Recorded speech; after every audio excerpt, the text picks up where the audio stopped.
Okay everyone, this is Lucas again. Thanks for tuning in.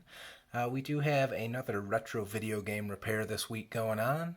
As you can see, I have my original Game Boy Color over here, as well as this Pokemon Silver Edition. So this was one of my favorite ones growing up, and I just got this one on eBay for pretty cheap. The one thing that they said was wrong with it is the seller said that it's got a dry battery in it, so it no longer saves. Just to show you what it means. So if you plug it in, let's see if we can get the light. Hard to see these ones under any occasion.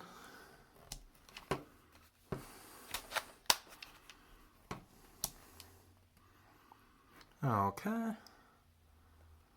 So now as we load it up,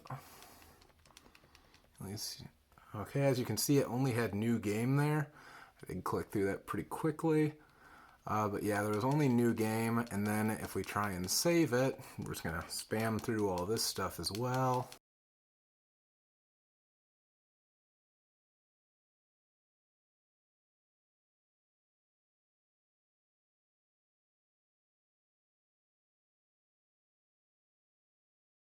Okay, so we're finally into the game. As you can see, everything else in here is working fine. So if we just go to save it now, though, save the power. Okay, so we just saved the game. So now let's try and reload it and see what happens.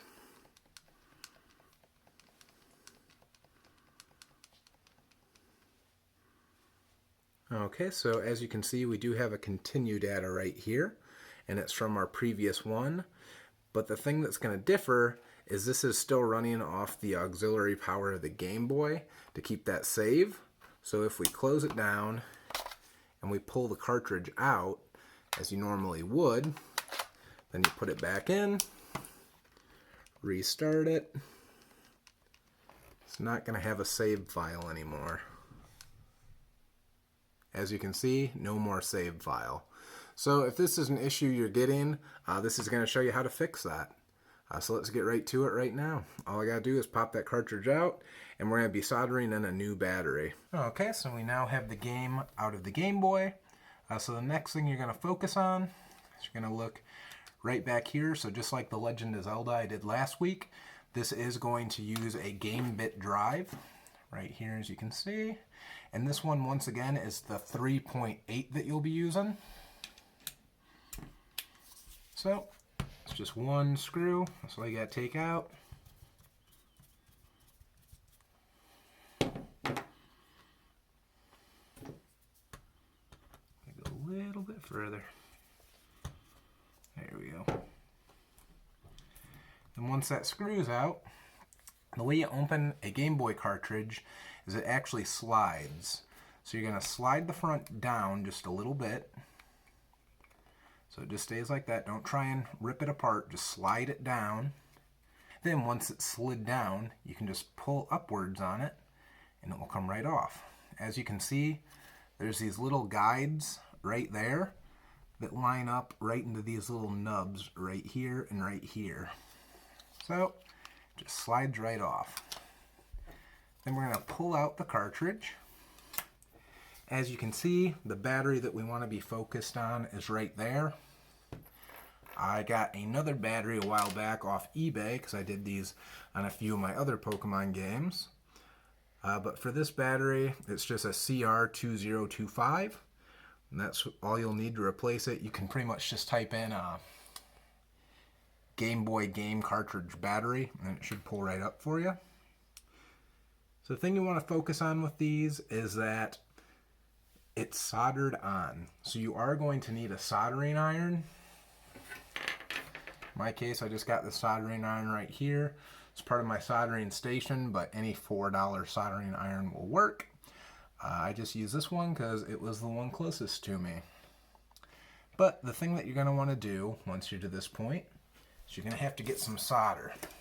So I just got a roll of solder over here. And then next, you're just going to heat up the pads. We'll see if the soldering iron's hot enough yet. Looks like it is. So we heat it up.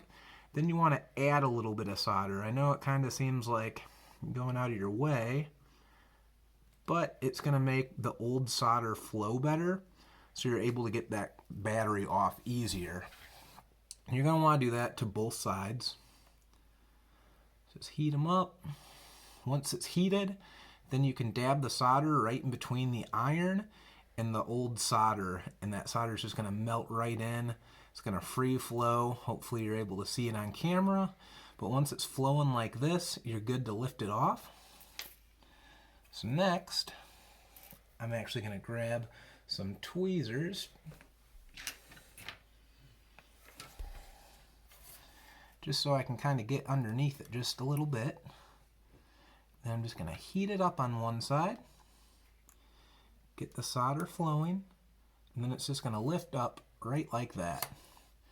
Not much to it. All you're doing is heating the solder. Now we go the other side. Just let the iron, make it so you can see it a little easier. I can actually just hold this one with my hands now. But you're just going to take the iron, heat up that new solder pad. It's just going to be as simple as just keeping it hot.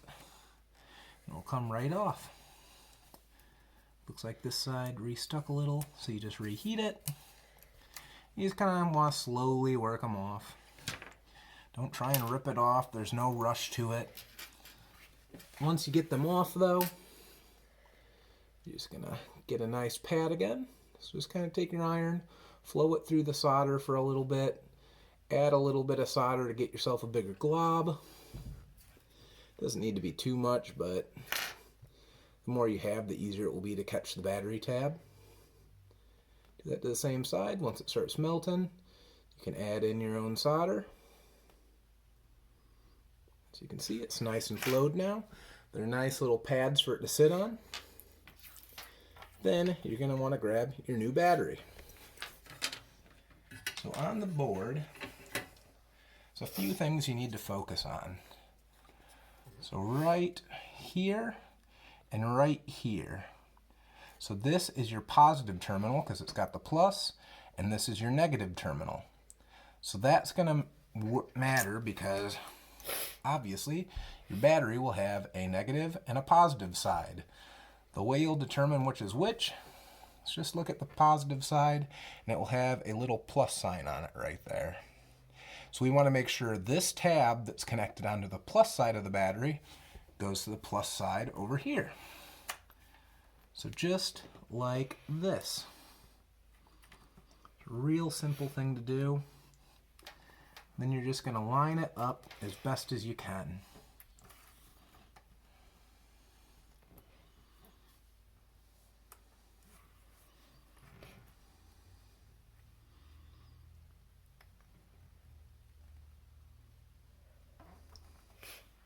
Okay, I got it pretty good right here.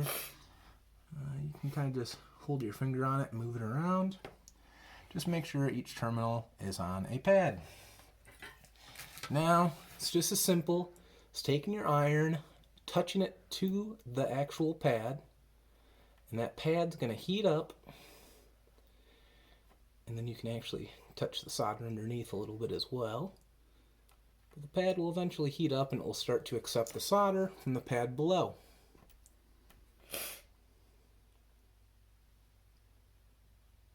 Once again, there's not much to this.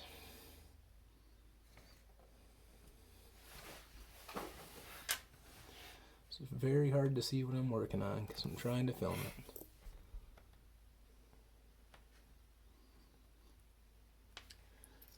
So it's taking a minute to accept that solder from below.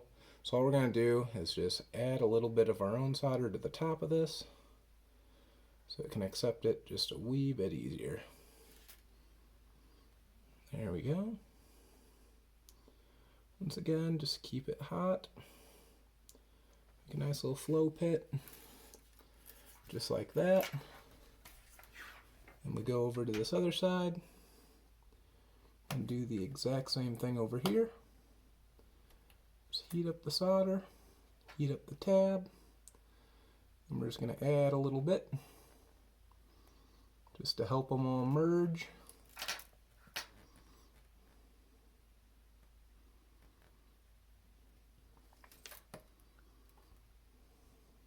Depending on which soldering iron you get, This can be easier or more difficult.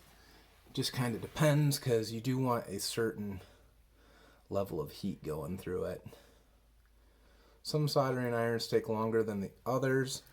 This one, I just accidentally have it set to a bit of a low temperature, but I kind of like it at a lower temperature. It takes longer for the solder to melt, but at the same time, it also makes it so it makes a better contact. Okay, let's take a look at the work. That's looking pretty good right there.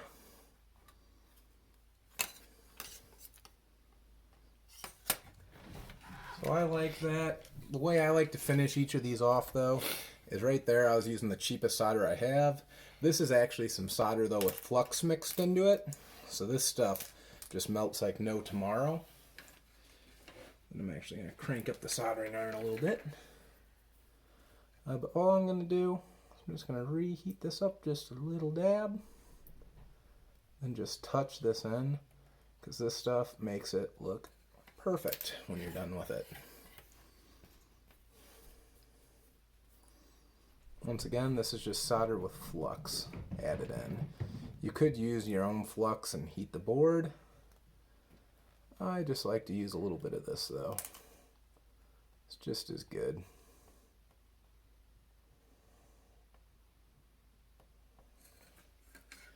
There we go. You didn't need to do that step. I just like to make it look pretty with the solder glob when it's all done. So as you can see, now we have nice round little globs, and not too much bad to say about those.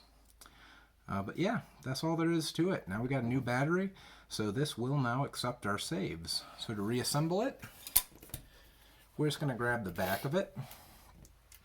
There will be a locating pin right here for it, and right here where the screw goes. So just line it up, drop it down. They'll drop right through. Once again, we're going to take our cover for the top and start right about here, because it's got to go drop into those lines like we showed before. Once you find them, it will drop straight down, then just slide it up. And now it's back together. So all we have to do is take our one screw. Forgot the screwdriver I'm using is not magnetic. And just screw it right back down.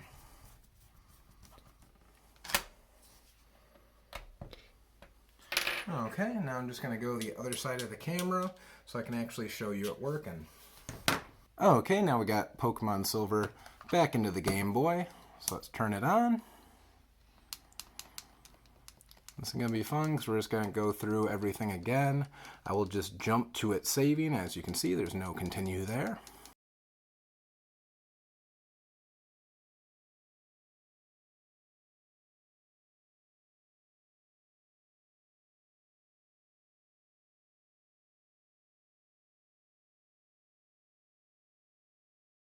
There we go. We're back in the room. We're going to save it. Game is saved. So we're going to pop it off. And just like before, we're going to take the cartridge out. And we're just going to put it back in.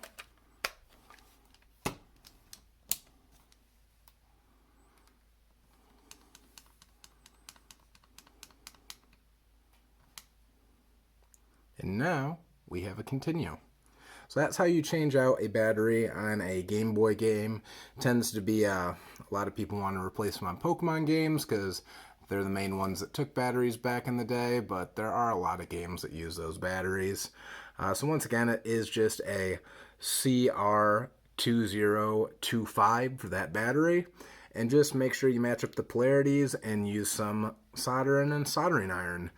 Like I said, you can use solder and an iron that you get in a bundle pack on eBay or Amazon. They're like $5 to $10. And then it says buying the battery for it, which once again, you can buy them on there. So really no problem with that. But yeah, that's all there is to it. Thanks for tuning in. If you have any questions, feel free to reach out in the comments.